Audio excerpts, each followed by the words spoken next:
আসসালামু আলাইকুম ওয়া রাহমাতুল্লাহ। একটা বিকট শব্দ কই থেকে জানি শুনতে পেলেন, কি শব্দ সেটা? আবু হুরায়রা রাদিয়াল্লাহু তাআলা আনহু বর্ণিত যে আমরা রাসূল সাল্লাল্লাহু আলাইহি সাল্লামের সাথে ছিলাম, হঠাৎ করে একটা বিকট শব্দ। তা আমরা আল্লাহ রাসূল সাল্লাল্লাহু আলাইহি সাল্লামকে জিজ্ঞাসা করলাম, আল্লাহ রাসূল এটা কিসের শব্দ? তখন আল্লাহ রাসূল সাল্লাল্লাহু আলাইহি সাল্লাম বললেন, সাহাবীরা তোমরা কি জানো এটা শব্দ কিসের হলো? তখন আমরা বললাম যে আল্লাহ এবং আল্লাহ রাসূলই ভালো জানেন।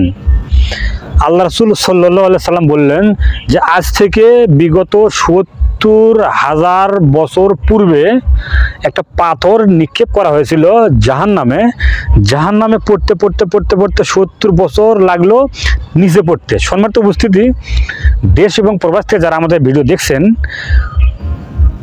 একটা পাথর নিক্ষেপ করা হলো, ৭০,০০০ বছর লাগলো নিচে পড়তে, এত নিচে জাহান্নাম।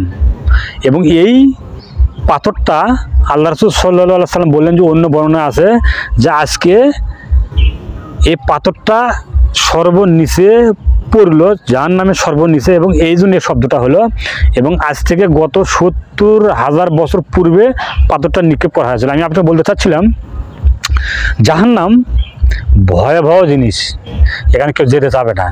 এই জাহান্নামটা কত গভীর, আমি আপনি দুনিয়াতে যারা আমরা জীবিত আছি, যারা আমরা ভিডিও দেখছি, যারা আমরা আছি, যারা দেখব, যদি আপনাকে আমাকে এক বুক বা এক কোমর বা এক মানুষ গর্ত নিচে করে কিছু ঢেকে দিয়ে রাখা যায়, ওখানে আমি থাকতে পারবো না।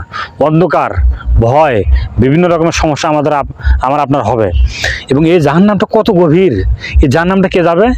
মানুষ এবং জিনই যাবে। আল্লাহ সবাইকে হেফাজত করুক, আমিন। মানুষ এবং জিন যাবে।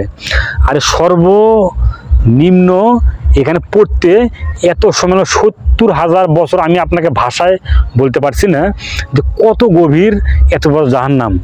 আল্লাহ প্রত্যেকটা মানুষকে জাহান্নাম থেকে মুক্তি দাও, জান্নাতে প্রবেশ করো।